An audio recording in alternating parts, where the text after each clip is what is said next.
Salam sejahtera saya mengucapkan kepada Miss Hema serta penonton-penonton sekalian. Saya Syaimla Dewi Jayaganten akan menerangkan tentang pakaian tradisi wanita kaum Iban. Tanpa membuang masa, marilah kita lihat sejarah perkembangan pakaian tradisi wanita kaum Iban.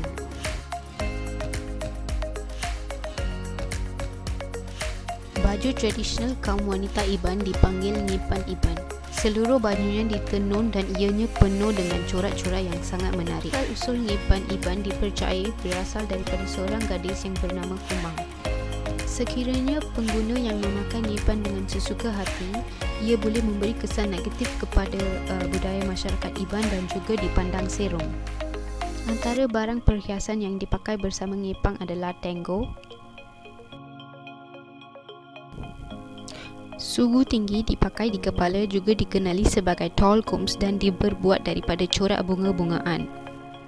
Selain itu, tali mulung, rawai, tumpak bentuk, buah pao, gelang kaki, sementing bucai, lampit, sementing ringgit dan selampai turut dipakai bersama ngepan. Sekian, terima kasih.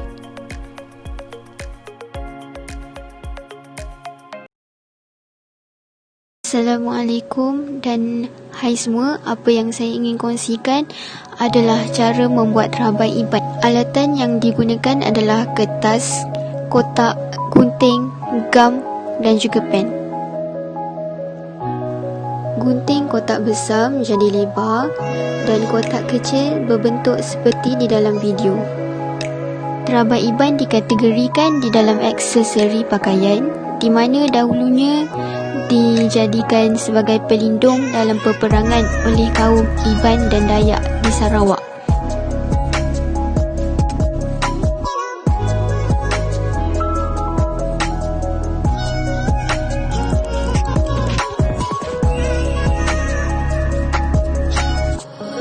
Lipat kotak kecil menjadi 3 segi dan tampal di belakang kotak besar. Sediakan kertas dan lipat kepada 2 bahagian. Kemudian lukis corak mengikut kreativiti anda. Kemudian gunting corak yang telah dilukis.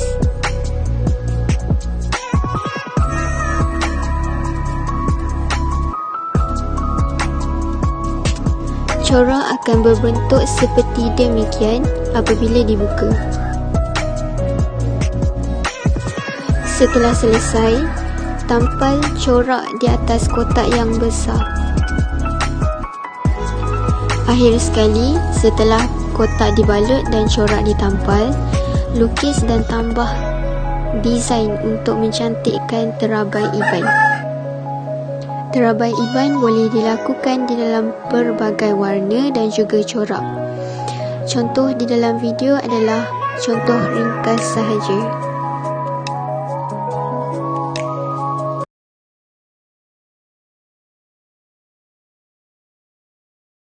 Selamat sejahtera, nama saya Nishandra dan saya akan mempersembahkan salah satu makanan tradisional kaum Iban, iaitu kuih penganan.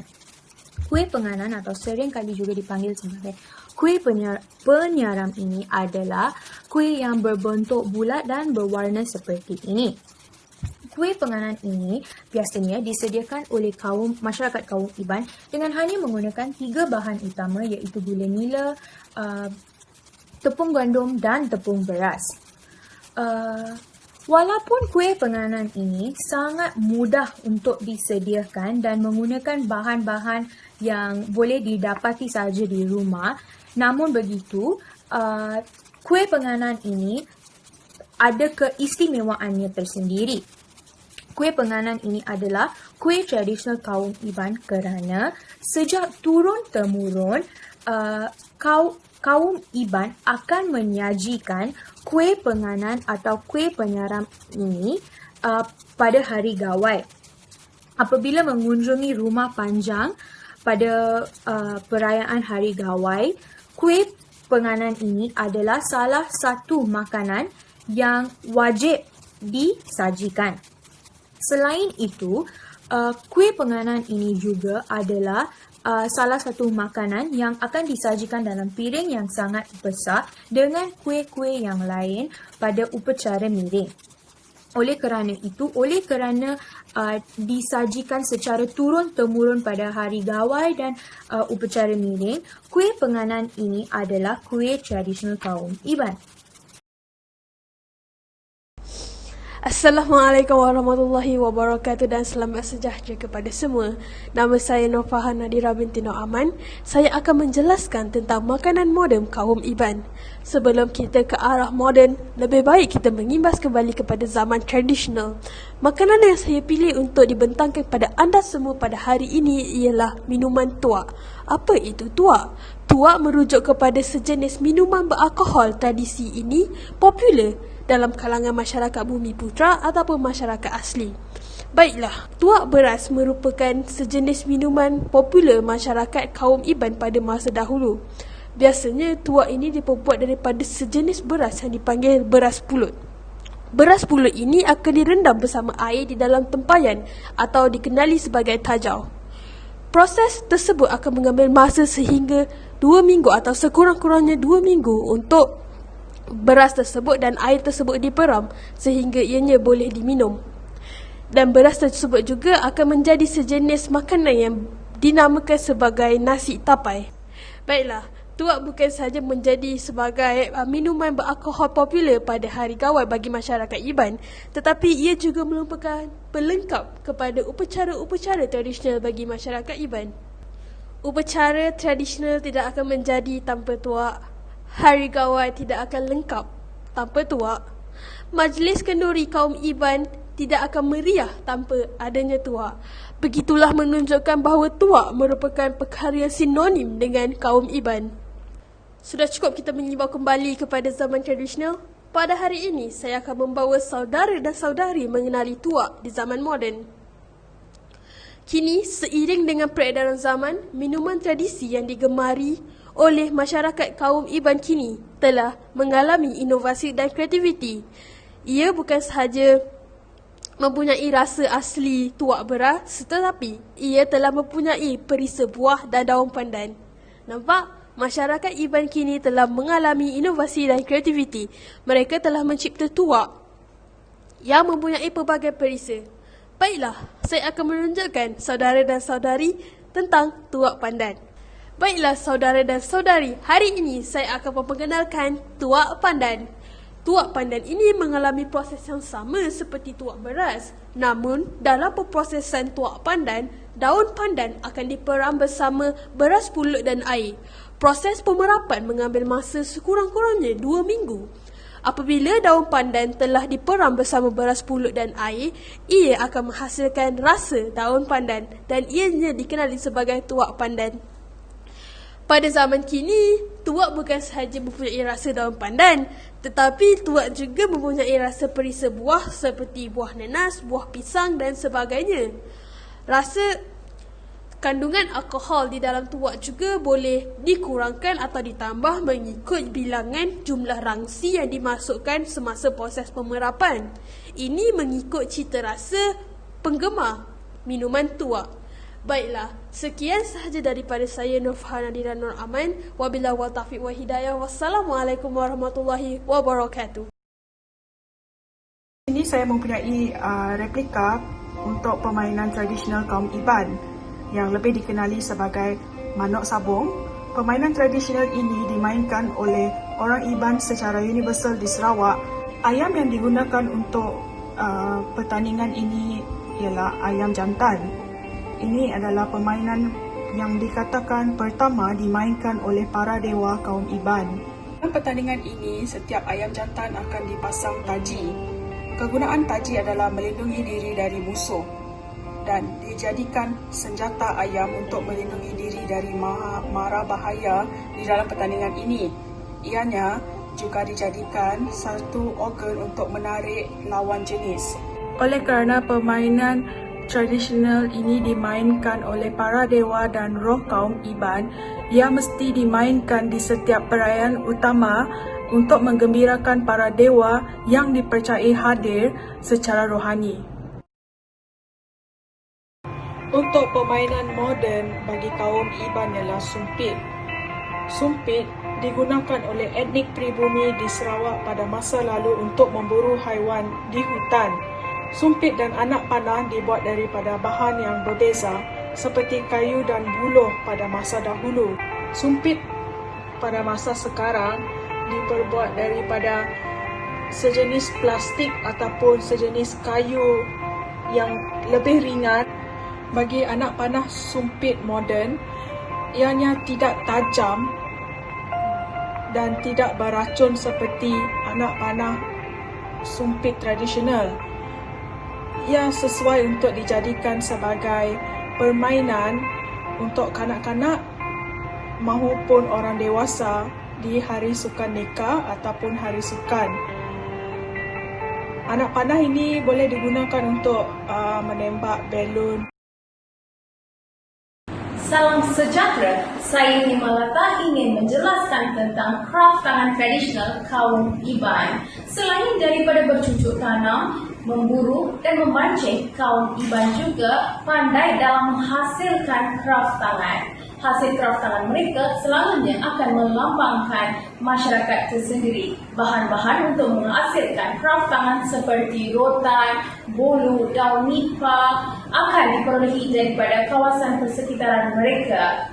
Bahan-bahan tersebut akan digunakan untuk menghasilkan kraft tangan seperti tikar, terendak dan juga bakul. Kaum Iban mempunyai pelbagai jenis kraft tangan, tetapi tiga ini merupakan sangat popular. Hari ini saya telah memilih bakul yang merupakan hasil daripada anyaman kaum Iban untuk dipersembahkan kepada anda.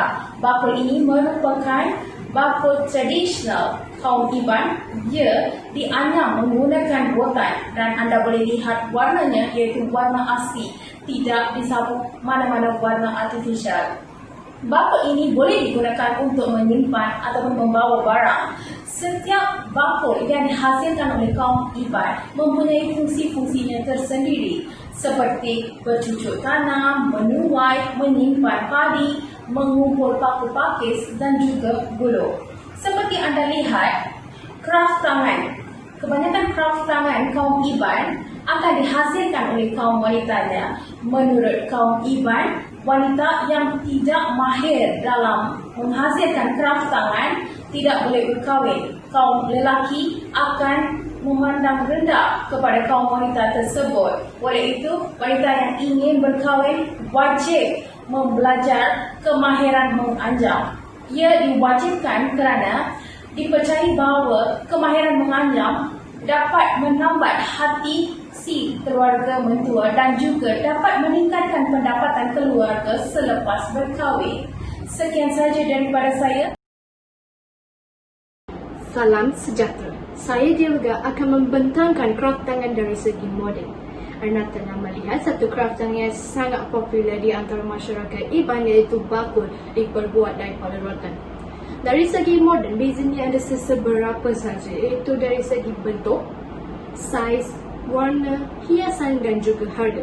Di sini anda boleh melihat bakul dibuat dari kecil hingga besar dari aspek saiz. Bentuk bakul terdapat beberapa warisi, iaitu segi 4 tepat, bujur, bulat dan pelbagai lagi. Ia juga terdiri daripada beberapa warna iaitu putih, coklat gelap, kuning, hijau dan lain-lain. Hiasan juga agak berbeza dan ia terpulang kepada mereka. Ini antara hiasan. Tetapi mereka tidak mengubah bahan mentah bagi anyaman bakul iaitu buluh atau rotan. Dalam industri kraft tangan ini, kraft tangan moden semakin mendapat tempat di hati para pengguna kerana ia sangat sesuai untuk semua jenis tema hiasan rumah. Oleh itu, harga juga agak tinggi berbanding dengan kraft tangan tradisional. Tetapi kraft tangan tradisional tidak memberi tarikan yang sama berbanding dengan kraft tangan moden. Oleh demikian itu, para pengguna akan membeli kraft tangan moden berbanding dengan kraft tangan tradisional. Itu sahaja daripada saya. Sekian, terima kasih. Selamat sejahtera semua. Nama saya Dinishrat. Saya ingin membentangkan tentang rumah panjang kaum Iban. Rumah panjang kaum Iban ni kebanyakannya boleh dijumpai di Sarawak. Dan setiap rumah panjang ini diketuai oleh seorang tuai rumah. Selain itu, rumah panjang ini diperbuat daripada 4 jenis kayu, iaitu buluh, daun hutan, kayu belian daripada bunyu dan kulit kayu terentang. Buluh dipakai untuk lantai rumah, daun hutan pula untuk atap. Selain itu, kulit kayu terentang dipakai untuk dinding dan pintu rumah. Kayu belian daripada bunyu dipakai untuk tiang rumah sebab kayunya tidak cepat reput dan kuat. Tangga pula dipanggil sebagai tangga takik. Ianya sebab proses membuat tangga ni dipanggil takik. Selain itu, rumah panjang ni ada 3 ruang, iaitu tanju yang dibahagikan kepada serambi dengan ruai dan bilik. Ruai digunakan untuk sebagai tempat tidur anak gadis dan serambi pula untuk letak barang keperluan mereka. Selain itu, rumah panjang ini dibina di tepi sungai untuk bekalan air dan makanan setiap hari mereka. Selain itu, rumah panjang ini dibina tinggi untuk mengelakkan banjir dan serangan musuh. Terima kasih.